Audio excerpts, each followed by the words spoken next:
Hello everyone. My video for today is a Disney literary discussion about Hans from Frozen and how he is the weakest villain in Disney history.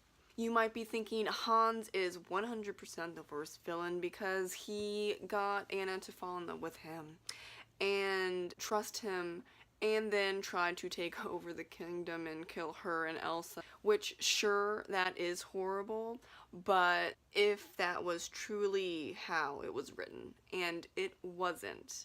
A little background.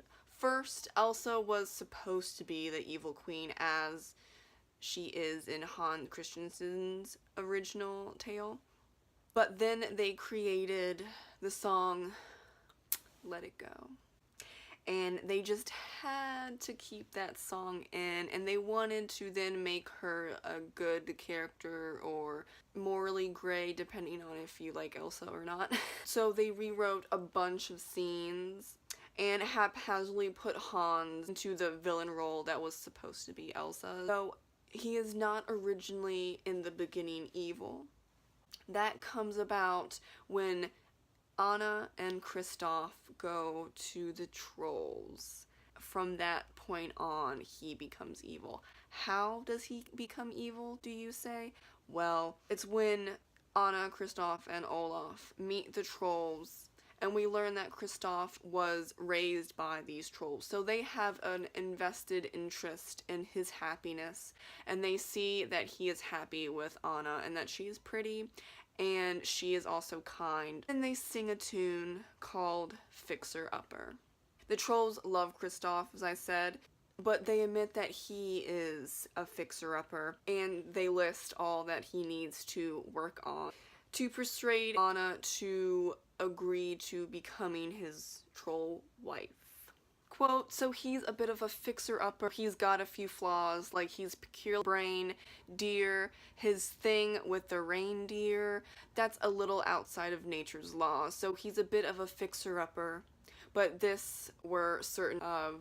You can fix this fixer-upper up with a little bit of love. After a few more verses, Kristoff says, enough, she's engaged to someone else, okay? And here's when the trolls change the whole story to Hans becoming the villain.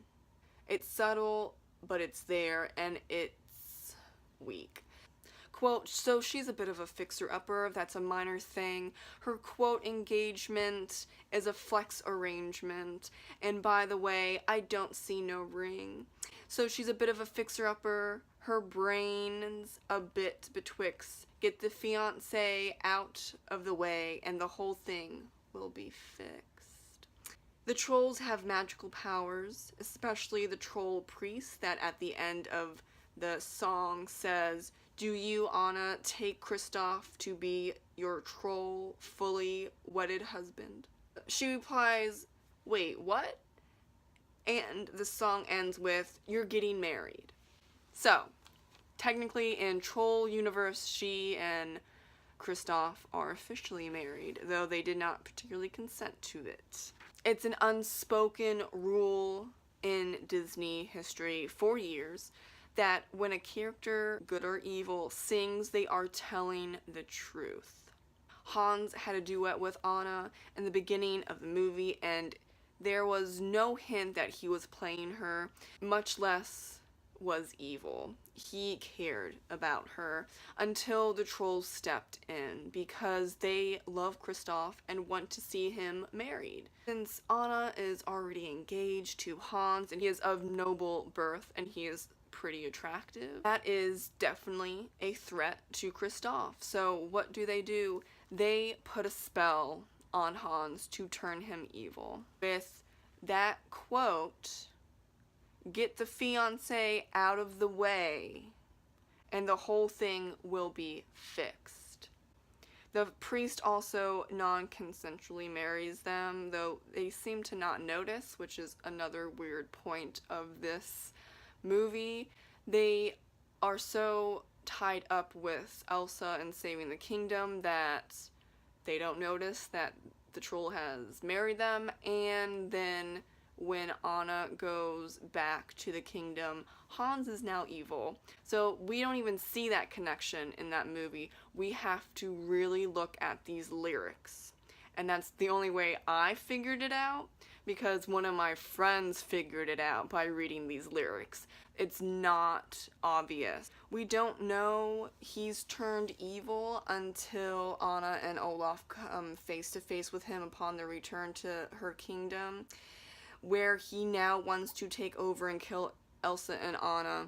Of course, Anna doesn't want to be with him anymore. I mean, I totally get that point. It seems like he was evil all along through her eyes and even other characters' eyes and our eyes, but as I said before, it's very subtle of how he turned evil, and it's only a few sentences in a song nearing the end of the movie. It was the trolls that played all of us pretending to be loving towards Kristoff and in a way that they are, but ultimately ruined many people's lives, including Hans and his family and even his kingdom, because the trolls hurt his family, friends, his kingdom, because now that he's evil, he can't be an heir. So who's going to take over? Does he have a brother? Does he have a sister? Cousin? What's going on with that? They are very selfish because they're only thinking about Kristoff and marrying him to Anna. They're not thinking about the kingdom. They're not thinking about other people's kingdoms. They're just solely focused on Kristoff, and that changes the future that we don't see necessarily, but we do know if you really take a step back and look at it. Oh, so Hans is evil. He's still alive. He's being taken back to his kingdom. What happens? Because Anna and Kristoff get their happily ever after, and Elsa now can control her powers, and she's accepted her powers. There's other people involved in this, and the trolls, in their selfishness, ruined Hans's kingdom and his family and his life and his friends. Because who wants an evil person around? The trolls didn't even make him a thoughtful villain.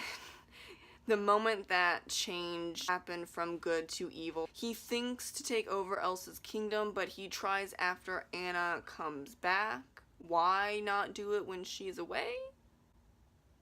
He also can't seem to even hold a sword above his head to properly hurt and kill Elsa, whose back is turned to him. He's not meant to be a villain. He doesn't even have enough villain energy to create a decent plan of overtaking Elsa and Anna's kingdom. He can't seem to kill Elsa or Anna that have no fighting skills whatsoever and don't really know what's going on, especially Elsa, because she sees that Anna is in distress and her back is turned and she's not paying attention to anything that's going on around her. He's not meant to be a villain. As I said before, he was very loving. He was very interested in Anna. He even sung a song with her, and that song was truthful. And he was trusted enough for him to help run that kingdom when Anna was out to look for her sister. You can say that he might not have enough time to take over Elsa's kingdom, but he has at least 3 days, and a coup could have been done in at least 3 days. The trolls needed him to be just enough villain for Anna to reject him, but not a brilliant villain, or else the risk of Anna and Kristoff being killed by Hans would be very high. All that the trolls did in their spell working and marrying Anna and Kristoff during that scene would be for nothing. Therefore, this is Disney's weakest villain because they first arranged Elsa to be bad, like in the original work, but when they heard a single song, oh, we need that song, we need Elsa to be good or morally gray, depending on your stance about her, and then they had to then slap together a reason for Hans to become evil that undermines his affection that he sung about with Anna in the beginning of the movie, which was the trolls turning him, as I say, weak evil, because he's not a competent villain. He's far from competent. If you compare him with all the other Disney villains, he's just dumb evil enough for him to be a threat, and that's all that was needed because he was overpowered, and Anna picks Kristoff in the end, like the trolls wanted her to. And he is then carted off to his own kingdom, and who knows what happens to him, his friends, his family, or his kingdom that cares about him, because it doesn't matter about other people. It totally just is about Kristoff, Anna, Elsa, and maybe Olaf. So this is what happens when you rewrite something that is well known and well written story-wise and character development-wise. You get messy story plots, you get messy villains, and it doesn't always add up, and it's not obvious how he turned out to be evil. You have to really, really dig, and all of that digging is 2 lines in a troll song. Hans was simply poorly thought out and executed. In my opinion, it would have been way better if they stuck with Elsa being the evil queen, but oh, that song was just too good to let it go. Thank you so much for watching my Disney literary discussion about Hans from the Disney movie Frozen. If you like what you saw, please like, comment, subscribe, and if you want to get to know me or any of my writings, all of that is in the description box below. Thank you so much for watching. Have a great Disney day. Bye!